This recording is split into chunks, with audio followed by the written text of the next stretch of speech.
Welcome, sir. Welcome to the Immortal Hills. Thank you.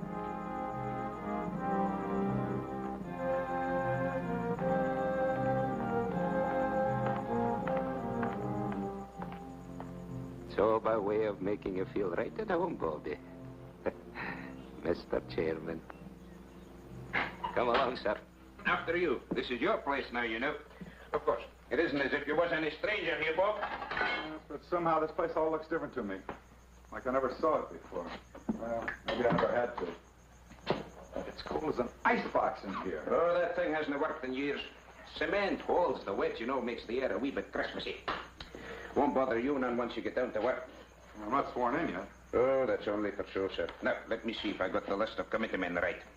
First, Chairman Robert Kraft, yourself.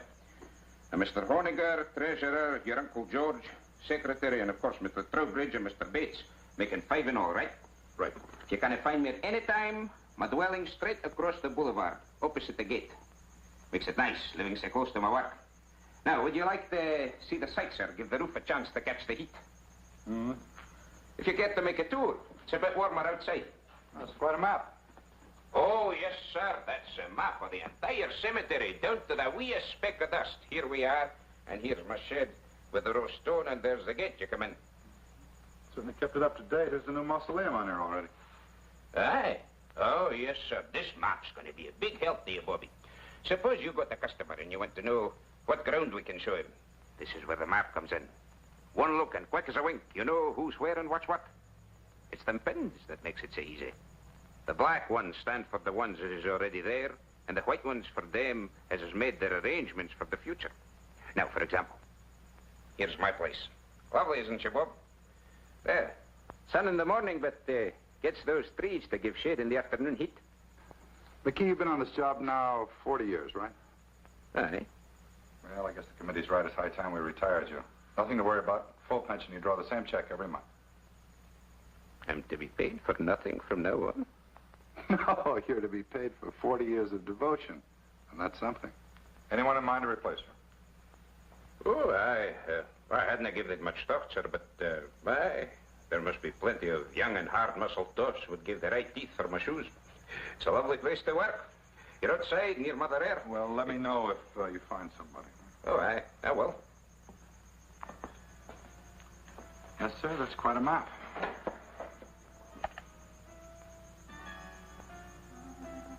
Pardon me, sir. I just wanted to show you where we keep this in case of emergencies.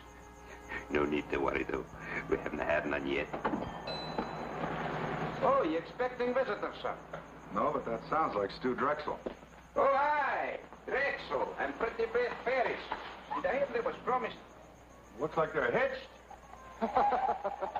She finally caught me, Bob.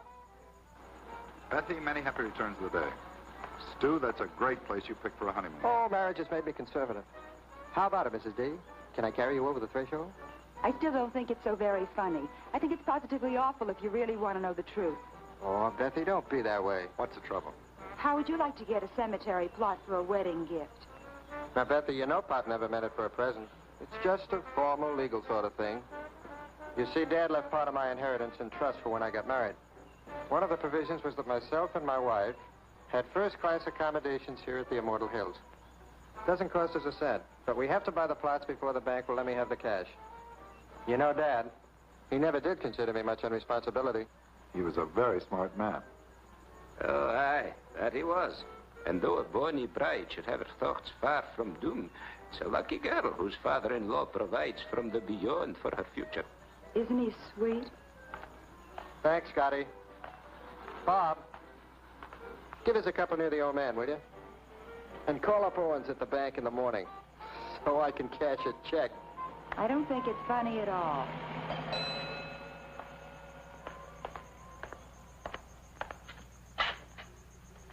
From the last administration, sir.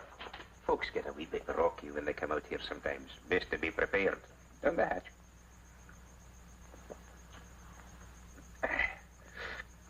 Thank you.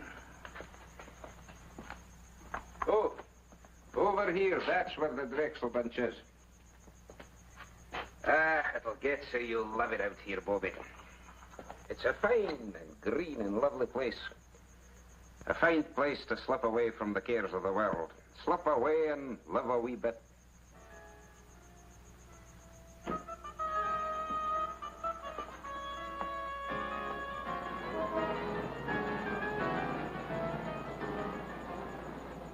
As retiring chairman of the Immortal Hills Cemetery Management Committee, George, I haven't got... it is now my very great pleasure to announce the appointment of Robert Kraft, president of Kraft's Department Now, Store. George, don't shush me. You railroaded me into this. Now, wait a minute, Bob. It's your turn. Last year was his turn. The year before it was mine. Nobody refuses to take the chairmanship. Partners, Henry. President of Kraft's Department Store. Why? Nobody ever has. It's just not done, son. Well, can you give me one good reason why I should take over the management of a whole big cemetery when I'm up to my neck in my own business? As retiring... Hold it. Of course I can. Tradition. Particularly for us Crafts. You always harp on dignity, honor, prestige. Well, how do you think we got it? Because your great-grandfather, your grandfather, and your father served on every community project, board, and committee that was ever created. They served for free, but they did it for business. That's what a fine family has to do in this town. And you can't refuse to do it without losing a lot of respect from our customers. And another thing, it's just not done. Well, pass me over till next year. I'm up to my ears. Bob, do you realize you're talking about only a few hours a month at the most? McKee, the caretaker, handles everything. All you do is show up once a week and sign the checks. George, Proceed, Henry. raise your right hand. Well, what about Bill Honegger? Raise your right hand. Do you, Robert Kraft, swear to discharge the duties and responsibilities of this office faithfully and completely to the utmost of your abilities? I do. Congratulations, Bob. Francis Trowbridge. Thank you, Uncle George. Okay, Miss Lane, you can put through his calls now. Thank you, Mr. Watson. I'll ring him for you now. Hello. There's a guy named Watson on the phone. Says it's urgent. You know him? Of Olds and Watson? Olds and Watson, you know. Oh, the Undertaker. Swell. Hello. Well, thank you very much, Mr. Watson. I'll do the best job I can. Yes, sir. Oh, you're kidding. Well, sir, don't worry about it. I'll take care of it myself. I'll be there within an hour. Yes, sir. Thank you. Well, what about this ad? I have to wait. I'm sorry. Well, now, call McKee. You don't have to go up there every time. This is different. Somebody prominent? Stu Drexel and his wife. Stu and Betsy. No.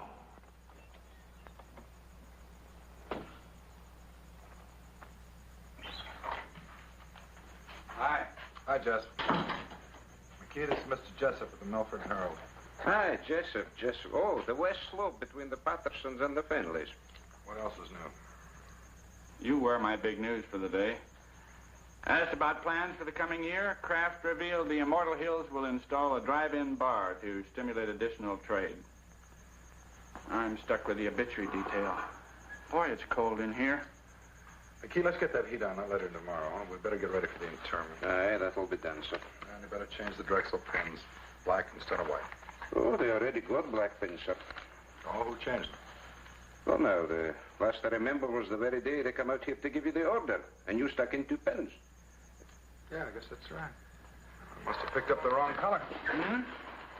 Oh, nothing. It's just a little weird, that's all.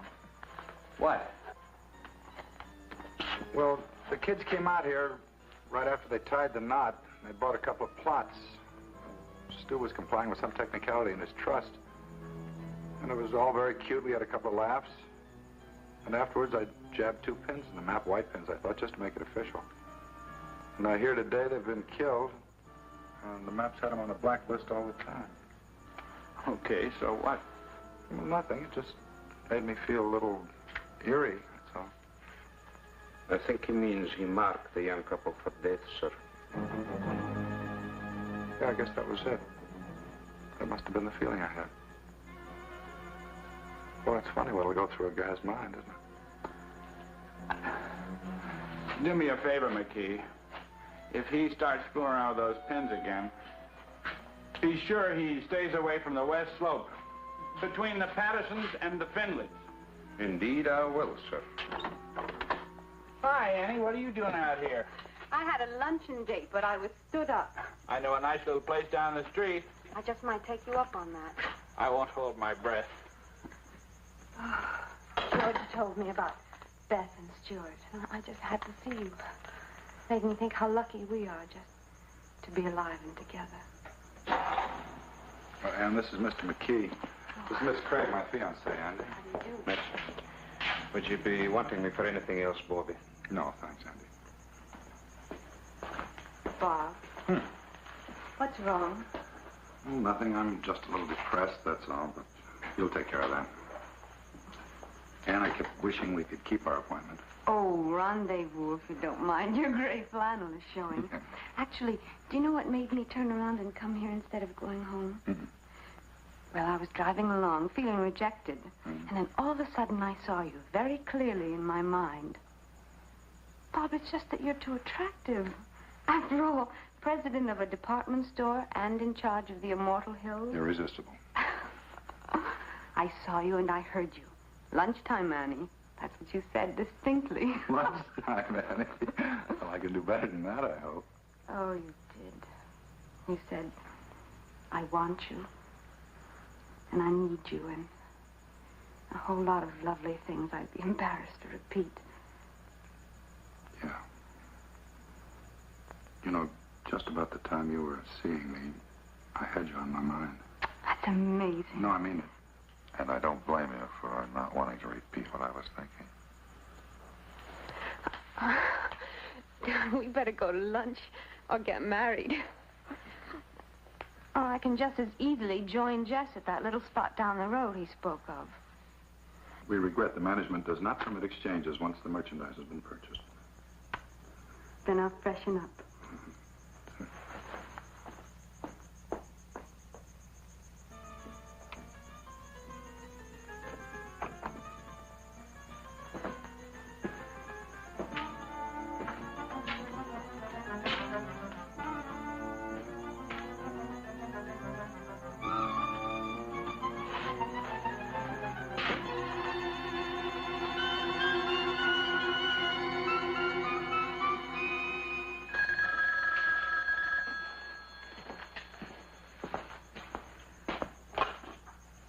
Immortal Hills Craft. Hi, Carl. No, terrible. No, I'm sorry. The funeral's been confined to the immediate family. Yeah, all right, Carl. I'll see you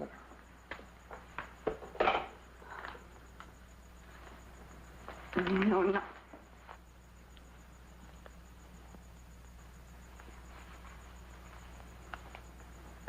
Yeah, you're right. What? You're right. We are lucky to Lucky to be alive. With each other. Come on.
Eat nor drink nor money have none. Well, well. Hey, Bobby! Be happy. Oh. Ah, I picked the Strexel stone for glass. Fine and rich and swirly. I'm a granite man myself. Bobby! Bobby, I've got a surprise. Found your replacement. Oh, well, no, not yet. But I'm scouting the countryside. This is far sweeter.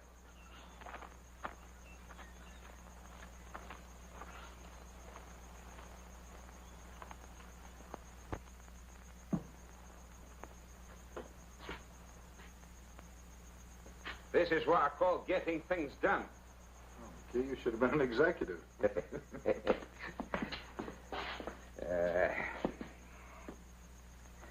Hey, best take off your coat, Bobby. You'll be getting overheated. Fairly quiet this week. Only one passing. Now, if you'll just sign these. Let's get rid of these flowers. Oh, aye, they smell a wee bit sickly. I was hoping to keep them for the burial this afternoon. We need much help? Oh, no, this is just an average funeral. They don't come like the Drexel doings every day, thank the Lord.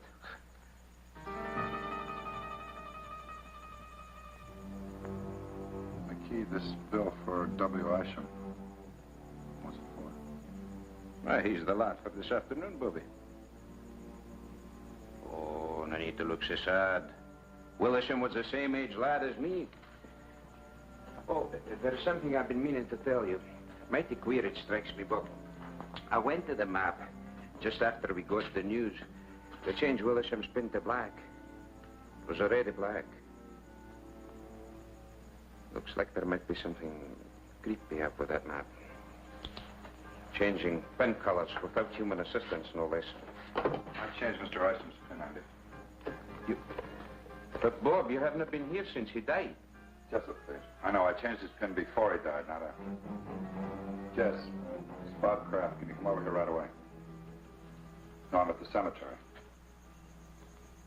That map's nothing but an old piece of paper hanging on the wall.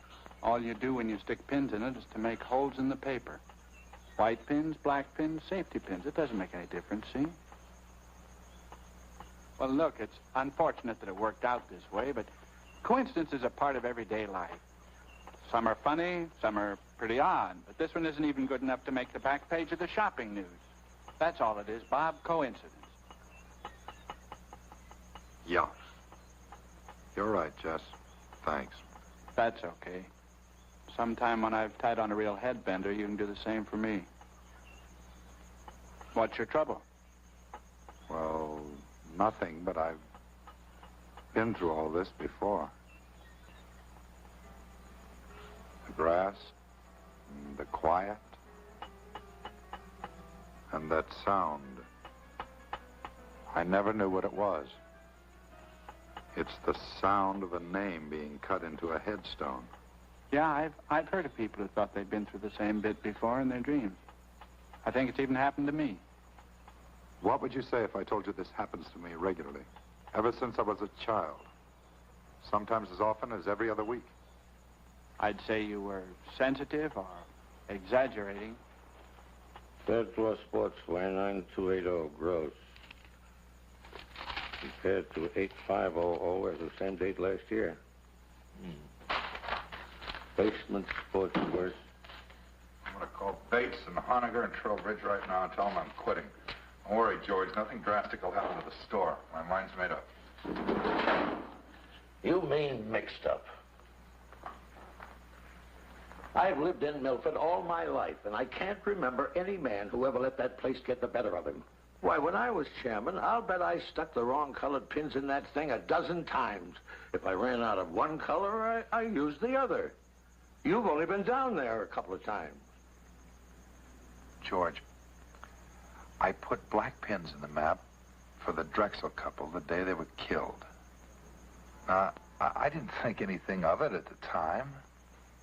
And then I took a white pin out of the map, quite at random, and I put a black pin in its place, and today I find out the old man it belonged to died during the week.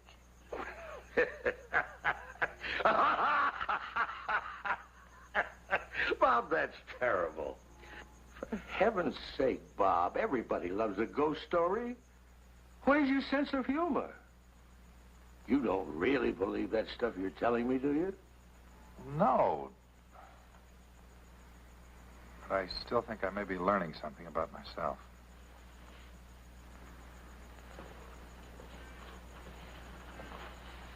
Where are you going? Oh, I think I'll just take a run out to the cemetery. What for? Sounds like it might be fun. After all, I've been trying to find some way to wipe out our competition for years. Good night, George.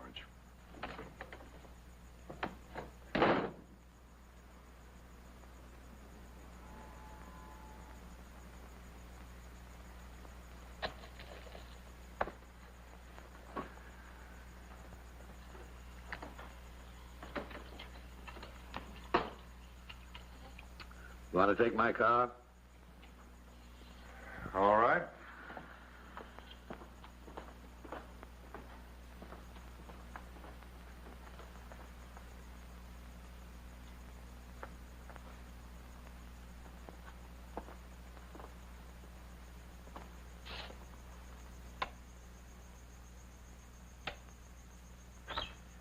Won't be but a moment, sir. No, don't bother, McKee. I think I've got it.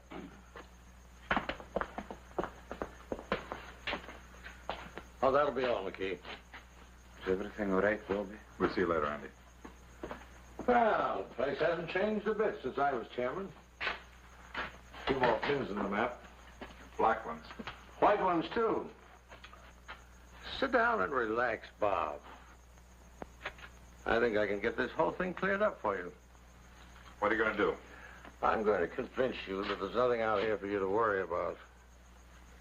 George, let's forget this. Bob, I said I'm just going to convince you. Well, George, suppose you took Henry Trowbridge's white pin out and put a black one in its place, and tomorrow morning he turned up dead. It's not a chance. Well, I know not a chance, but suppose by some weird coincidence it happened. Now, it's happened to me 3 times already. I deal strictly in facts, son. I don't go for this coincidence funk. But if Henry Trowbridge even looks a little peaked tomorrow, you can resign and I'll back you up. Now, Henry Trowbridge, let me see if I remember. So I just mentioned Henry as an example. Now, you're not going to use him. Well, Henry's as good a choice as anybody, considering he directly preceded you as committee chairman. Wait a minute, George. You better let me put the pin in. If you do the honors and nothing happens, it won't be quite as conclusive. By all means, let's not diverge from the established pattern. But I'll have you know, I was no slouch when it came to pinning the tail on the donkey when I was a kid. No reflection on Henry. Go ahead, Bob.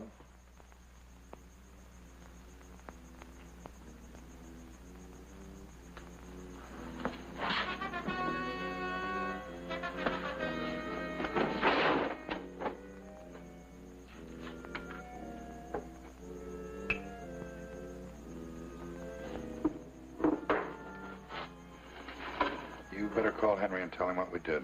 He'd only think we were kidding. No, he'd believe you. Then he'd call my physician, and he'd reserve a nice quiet room for me at Providence Hospital. Let's keep this quiet, my boy. Henry can't complain. After all, if his term had run a week or so longer, he might be having the willies instead of you.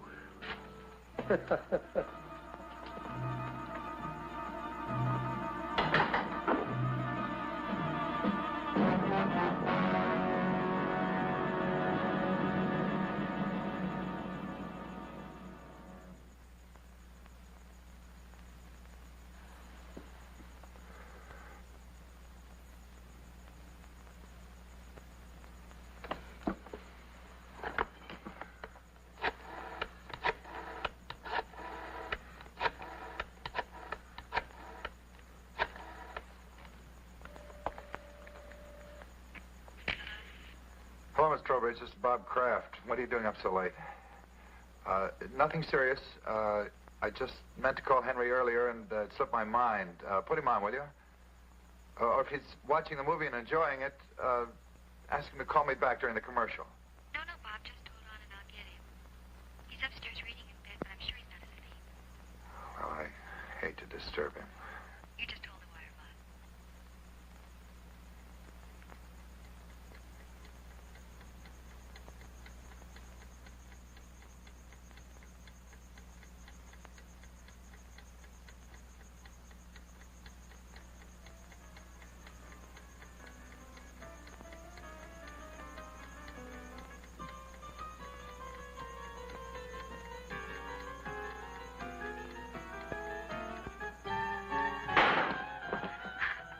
Hello, Henry?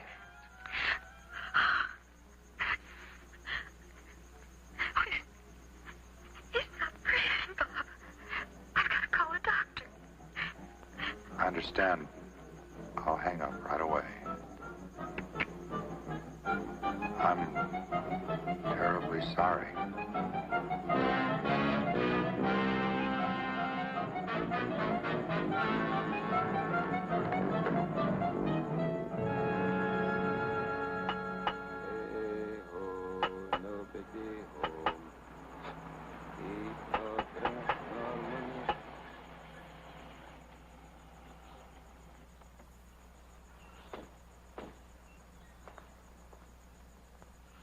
Wait here. This won't take long. Morning. How do you do, sir?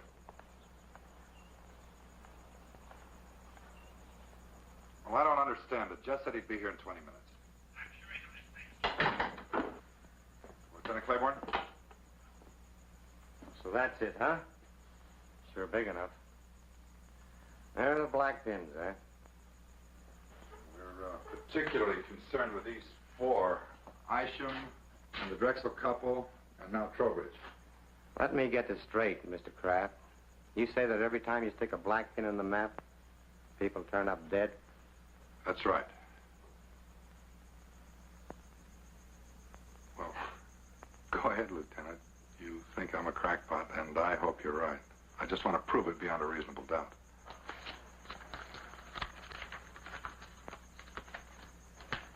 Stewart and Elizabeth Drexel, DOA, Emergency Receiving Hospital, result of highway collision. William Isham, cause of death, cerebral hemorrhage. Henry Trowbridge, coronary thrombosis. Well, the rule is this. Where no evidence of homicide exists on initial investigation, the matter will be dropped. Investigated, found nothing. Sorry. Jessup? What's new, or should I say real? Nothing like murder, if that's what you're after. I'm sorry Bob saw fit to disturb you, Lieutenant. No harm done. What do you make of it, Jess?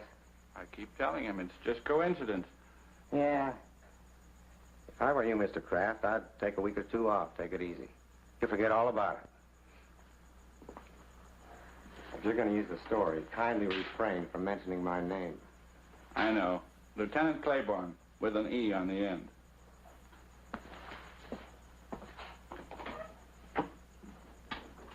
Boy, I think 4 deaths could appear so flimsy to a policeman. You never should have called the police. Claiborne's one of the best. Any other guy might have look for a big, heavy book to throw at you. Yeah, maybe you're right. On the other hand, maybe that thing's dangerous.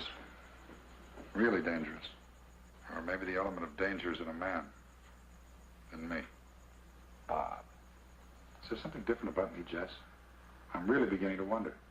Hey, buddy. If there is anything to this map, don't go blaming it on nameless forces. Maybe somebody's trying to scare you. Could be you got an enemy or two.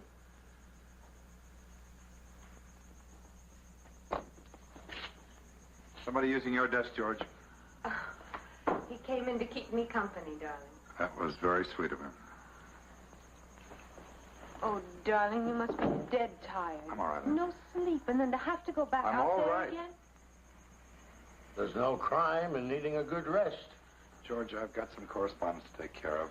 I've already taken care of your mail, and I took the liberty of making reservations for you. Flight 33, leaving for Miami at 5:45. My pal Sanford owns one of the finest hotels on the George, thanks anyway. There's nothing I'd rather do, but I can't possibly go now. Bob, I gave you my word. If anything happened to Henry, you could resign. I talked to Charlie and Bill Holniger, and they understand completely. It's all fixed, son. The situation's changed. Until this thing's cleared up, I'm not about to resign. Oh. And will you tell the others? Ask them to meet me here in my office, 7:30 tonight. It's awfully short notice. The committee can't just ignore what's happened. I guess you're right. Darling, And I'm sorry, I didn't mean to snap at you. now why can't you resign? Well, because possibly something real, unreal, I don't know, is waiting to kill one of us every time I jab a black pin into that map. Bob, if you're talking about Henry Trowbridge, the poor man died of a heart attack. Heart disease is the country's #1 killer. Maybe not in Milford. Oh, Bob, you can't mean that that map is literally killing people? No, Ann, maybe it isn't the map. Well... What about the other day? You saw me, you heard me. Lunchtime, Annie, I want you, I need you.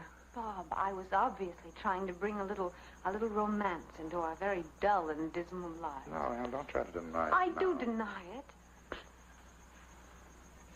Bob, I love you. I'm not in any sort of occult thrall to you. Hey, can't you take a joke?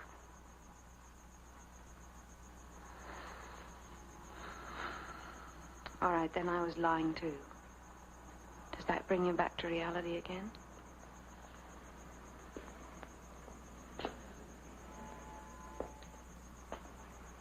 Bob,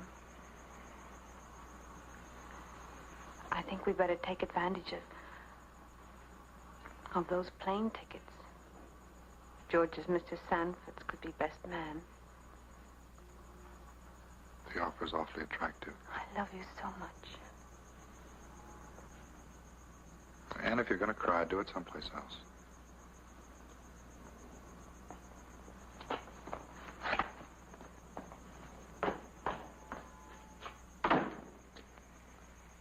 Now, Bob, it's real simple. We're willing to play ball with you. If you want to remain chairman of this committee, we wouldn't think of trying to dissuade you. Because we have confidence in you. Full confidence. All the confidence in the world, Bob. Now, all we want before we break this up is a promise from you, Mr. Chairman, that before you turn in tonight, you'll go out to the cemetery. Now, let me finish. You'll go out there and change my white pin to black. And Charlie's and George's.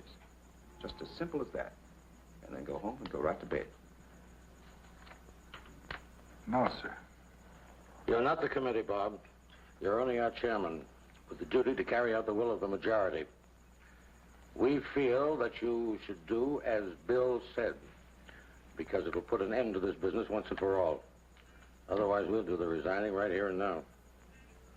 Well, let me sleep on it.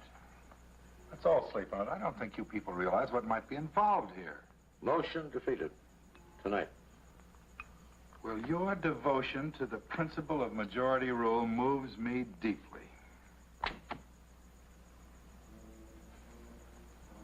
Okay. night.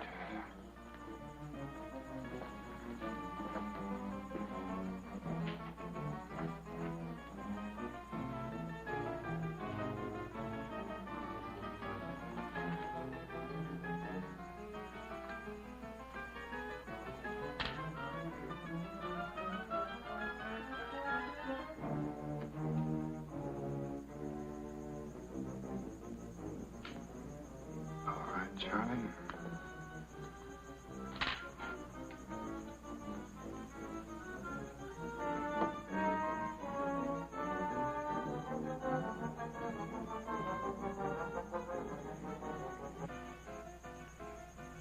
Here goes nothing, Uncle George.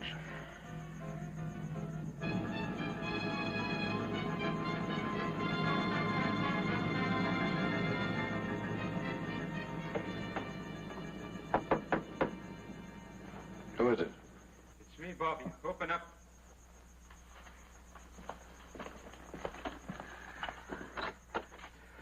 I seen your car lights from my window driving through the gate, so I come running.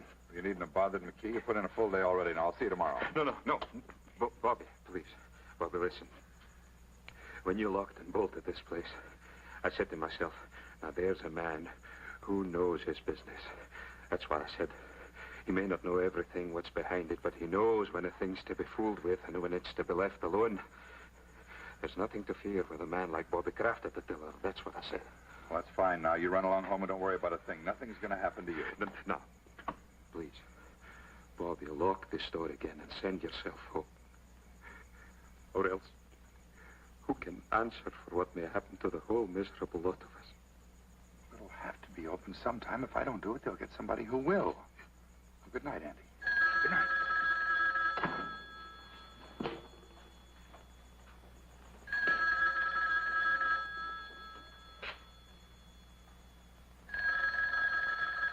Andy, go home.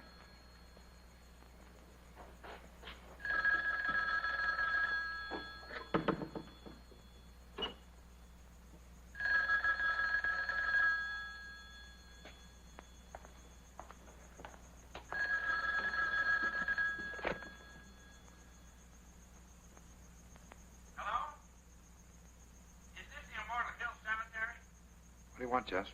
Bob? Why didn't you answer me? I've been looking all over town for you. I'm calling from your place now. What are you doing at the cottage again? Haven't you had enough for one day? Jess, I think I've done something terribly wrong. Love of Pete, what are you talking about? Well, we had a meeting of the cemetery committee after closing tonight. Bill Honiger, Charlie Bates, and George, everybody. And they voted to make me come out here to the cemetery and stick black pins in the map for each of them. Just like it was some kid's nightmare. So I did it. Jess, there's a black pin in that map for Charlie Bates and Bill Honiger and George.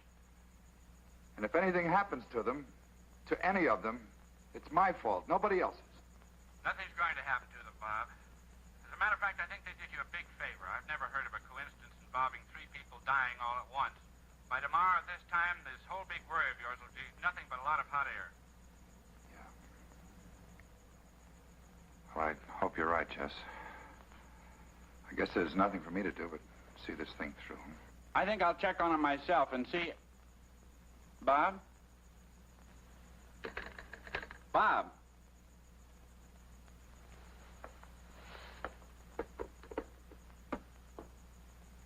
Honiger, Bates, and George.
Lieutenant Claiborne, please. Homicide. This is homicide, Sergeant Greer. Lieutenant Claiborne, please. I'm here. Can I take a message? Sergeant, this is Bob Kraft, Kraft's department store. Oh, sure. Oh, wait a second. Wait a second, I'll check. Mr. Kraft, are you calling on police matters or just something personal? Well, it's a little bit of both, Sergeant. Drive at Adams 1311. Thank you.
Honiger, Adams 1311.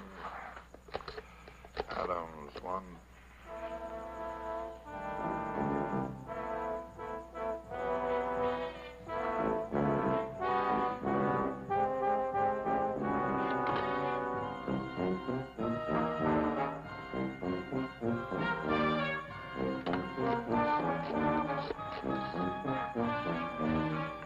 Give me homicide.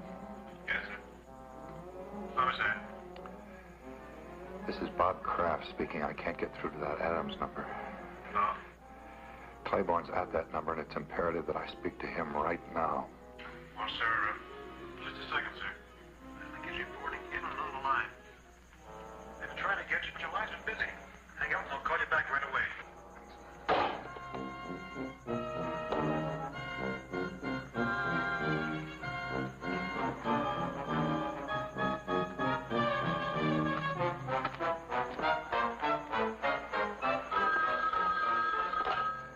Something happened to Bill Honiger. Hello. Yes, Bob. Just, I'm expecting a call from Claiborne. Hang up. Call me back in 10 minutes. Claiborne's with me. Let me talk to him. He's not here now. What's wrong, Jess? Bill Honiger's dead. As soon as I found out, I routed Claiborne out of the sack and filled him in on the whole wild story. We were over at Honiger's in 10 minutes with 2 squad cars detailed to cover Charlie Bates and your uncle. How did Honiger get it? No, he didn't. That's the trouble. What? Poor guy just dropped dead. Nothing out of the ordinary. Bates? Charlie Bates? They found him in his apartment. Say it. No homicide. He just stopped breathing. George? George, yeah. I called and told him about Honiger before I left for Claiborne's. By the time the police got there, George had already left. Well, they'll find him, Bob. Don't worry. I'll be waiting for word about George. Let me know.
I see you followed our wishes to the letter.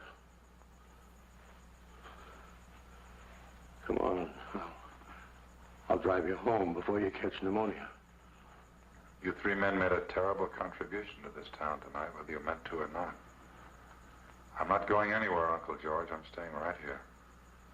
Well, I'll admit that what was Charlie and Bill going so suddenly. Charlie and Bill and Henry and Isham and Beth and Stu. Stop looking at the map. You're looking at it. I'm looking at you. We're both waiting, aren't we, Uncle George? Waiting to see if you escape. Escape dying? Nobody escapes that, my boy. The only question is how long. The only question is, does a man die in his own time or in the maps? So far, everyone's been forced to conform to its schedule. Everyone but you.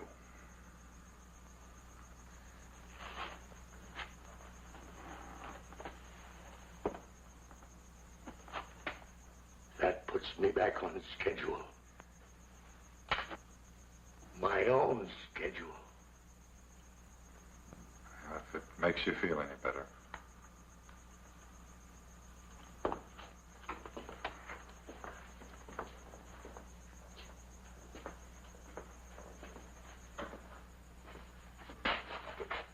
Let me tell you something. From now on, if you want to see me, you're going to have to come down to the store. I won't make another special trip on your account. The next time I see you, George, we'll both be right here.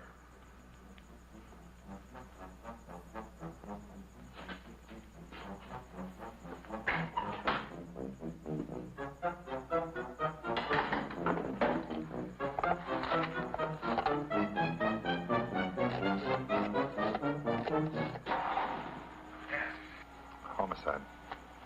Homicide. This is Robert Kraft out at Immortal Hills. Hayborn speaking. Lieutenant, my uncle just left here.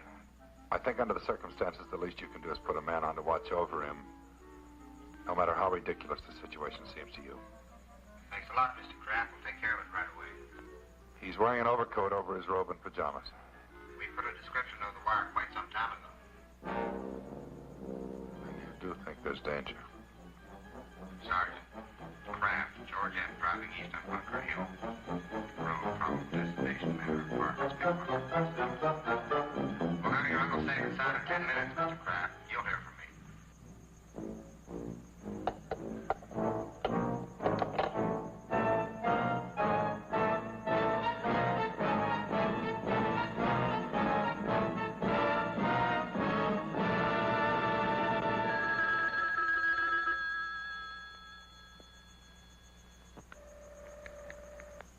Are you sure your uncle was out there tonight? You didn't just think you saw him? I told you he just left here. That was 2 hours ago, and no sign of him anyplace. I put out on all points after the first hour. He's not on the road, and he's not home. Hold the wire, Lieutenant.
better come out, Lieutenant.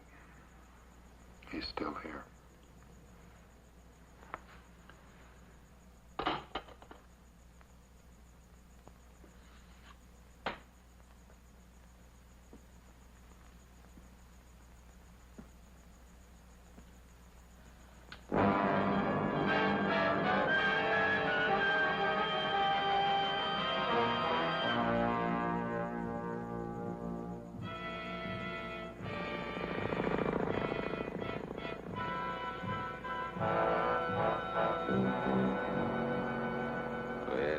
All the day, Randall, my son, where have you been all the day? Andy! Someone, I've been out hunting, mother.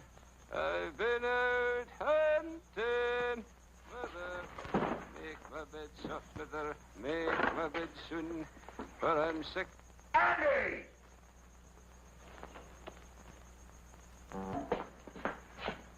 Key, I'm going to burn that stuff in the greenhouse if this heater doesn't work by tonight.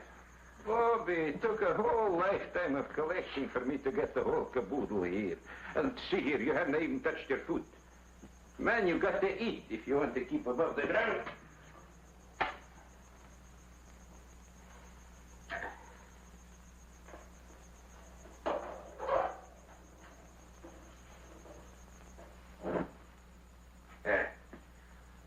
Lights for me, Bobby. Of course, I can't answer for what happens after sundown.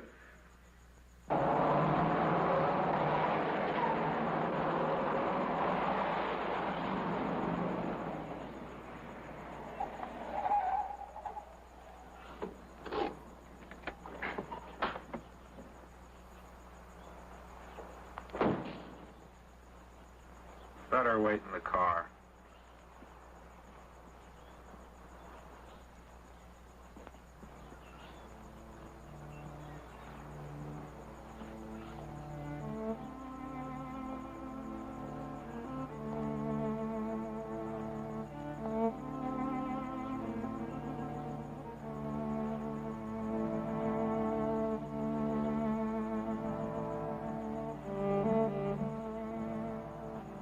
Irresistible.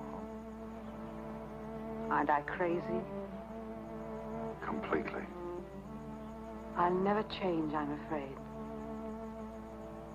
Annie, I'll see you later. Bob, please. I take it back. What?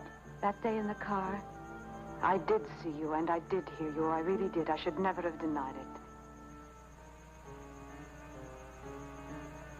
it. It's all right, Annie. I'll see you later.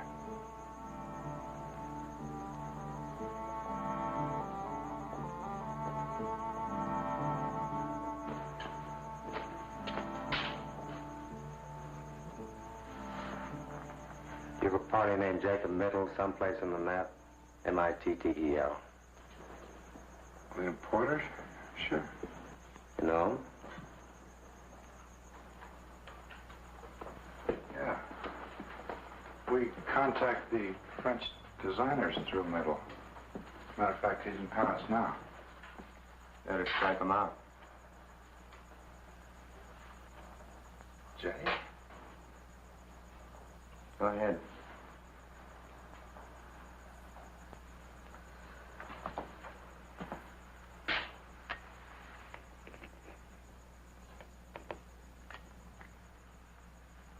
How did he die?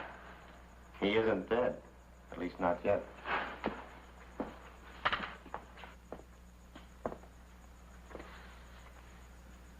I know what you're thinking, Mr. Kraft. You're thinking that we tricked you into killing Jacob Mittel. Well, you're 100% right, so try to relax, huh? This one's on the police.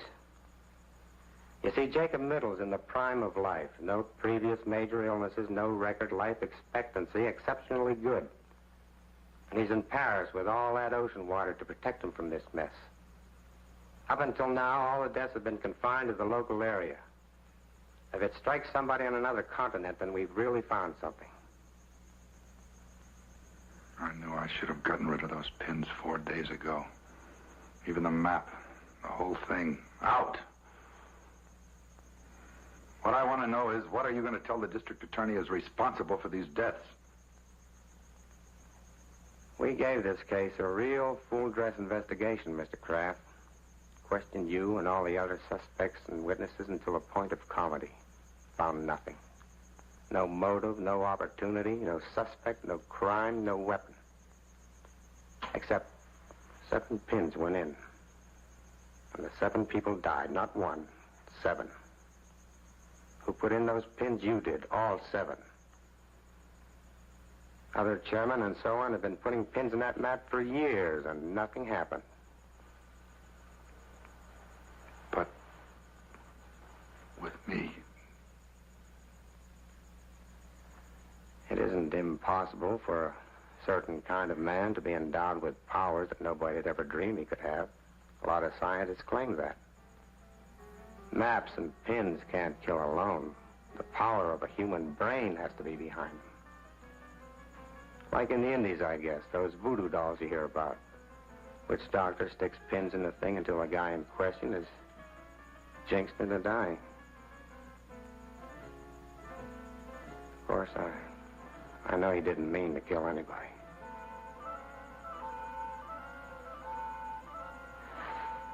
I have to get back. You'll hear from me the minute we get word.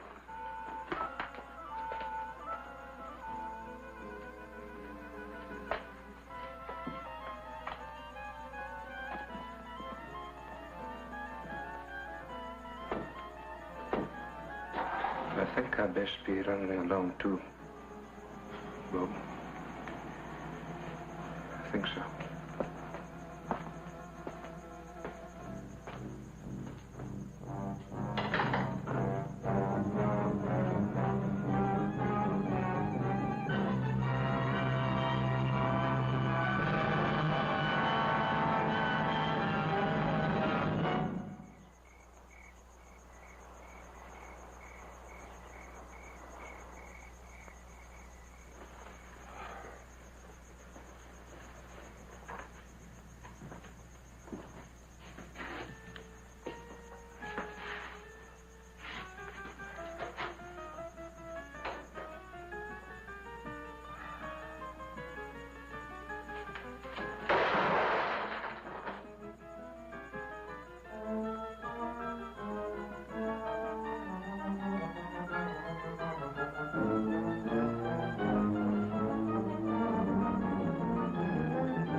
I destroyed them. Something in me killed them. Something in me.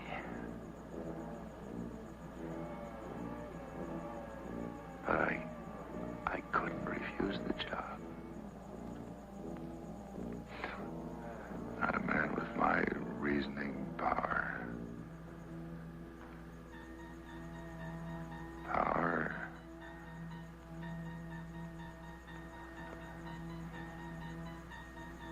If I have the power of death using the black pens,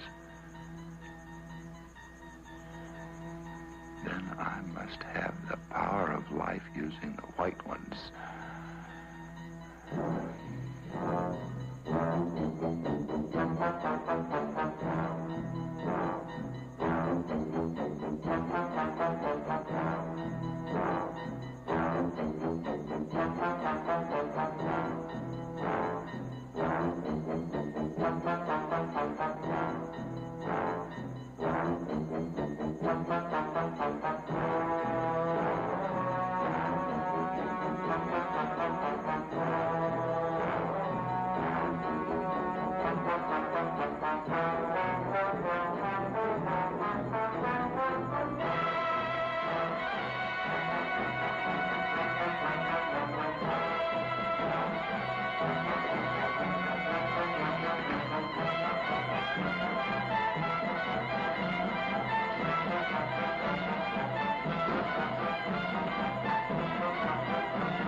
This is the cemetery, that's right. This is Rosamund Middle. Rosamond, I don't... Yes. Can't you hear me? This is Rosamund Middle. Jay's wife. Rosamond, yes. Just received a cable, Bob. Can't you hear me? You just received a cable from Paris, France. That's right. I'll read it again. Regret. Jacob W. Middle died in Hotel Royale. Body awaits disposition. Signed, American Embassy, Paris, France. That's right. He died there. Died in Paris, France. Died. Jacob W. Middle. Impossible.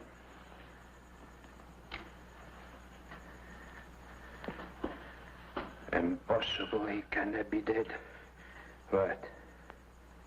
What? You still think that thing's the killer? Or your own puny power, Mr. Chairman? The only power you or that map ever had was me, so far as killing goes. You marked them for death, Mr. Chairman, but who did the deed? Andrew McGee. Oh, Andy. Why? You and your high and mighty committee, turning out a man with 40 years of service on the grounds. 40 years. I told you, Andy, a full pension.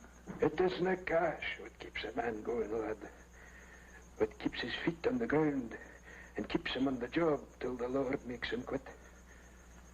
The Lord, but nobody else. This is my hills, my lands, my activities. Aye, we come a long, dark road to put this gun to your head, Bob.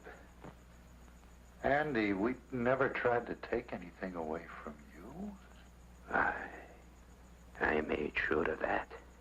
I snuck up on each one of them in turn when they was alone and held them fast like so until they went. Aye, even big old George, your uncle, left as easy as a baby. Middle. That doesn't explain what happened to Middle. Middle's dead. Will you stop that confounded talk, man?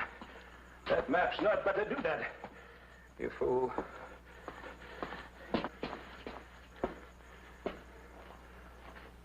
There's nothing to fear here.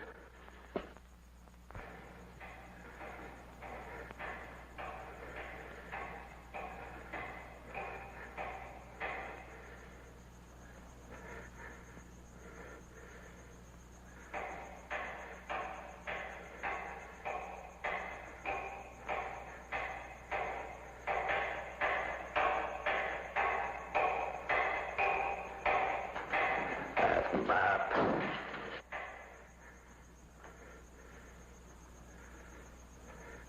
Andy, talk about something else, quick. It's important. We're finished with talking.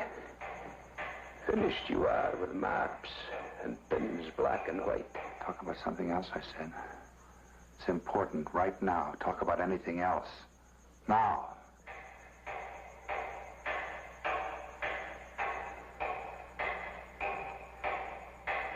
Why? Because I caused you to kill those people. Andy, you better get this straight right now. You heard that lieutenant.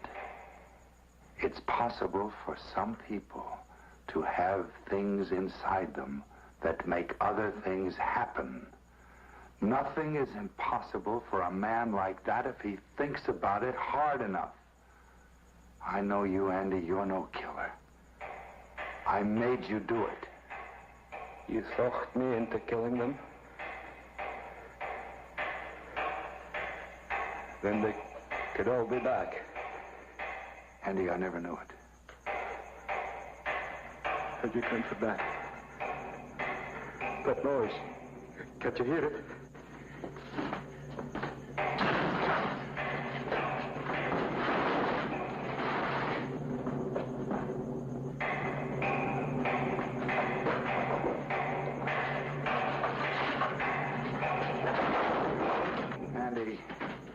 Please stop. There's nobody.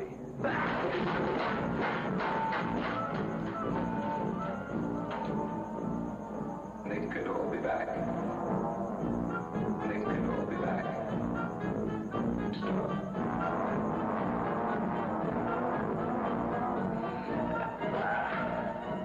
Don't take me, sir. Go away.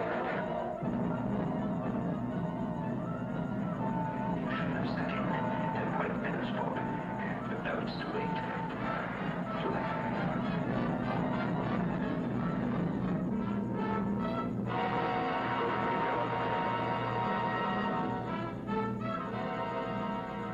Little fight.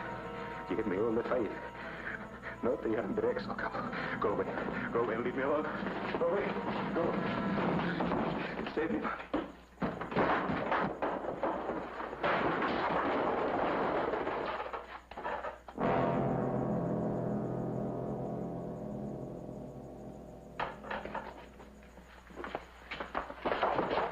He's dead, Lieutenant.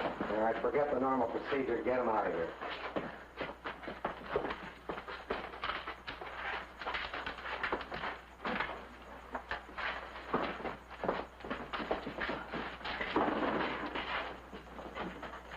Exhibit A. He really didn't need it. They died of fright first, just like he did. You're forgetting about those 7 trips to the mausoleum, Lieutenant. 7 bodies, 7 trips. They helped. Lieutenant, Jacob Middle died in France. Well, that was a plant, Mr. Kraft. Middle's all right. Sorry we had to put you through this, but it was the best way to make McKee come out in the open. Mrs. Middle stayed up all night at headquarters, waiting for us to call in. A radio car is posted just outside. We signaled her to phone you and tell you that lie about her husband. Am I getting through to you, Mr. Kraft? Well, not quite yet. We watched him, Bob. He actually managed to unearth all 7 of them. Wonder what got into him. It was those white pens.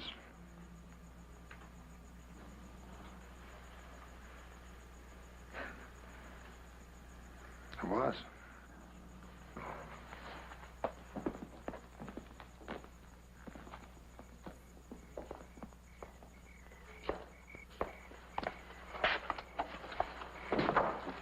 Annie, I lost my overcoat. Oh, where? Which one? I'll get it. No, never mind.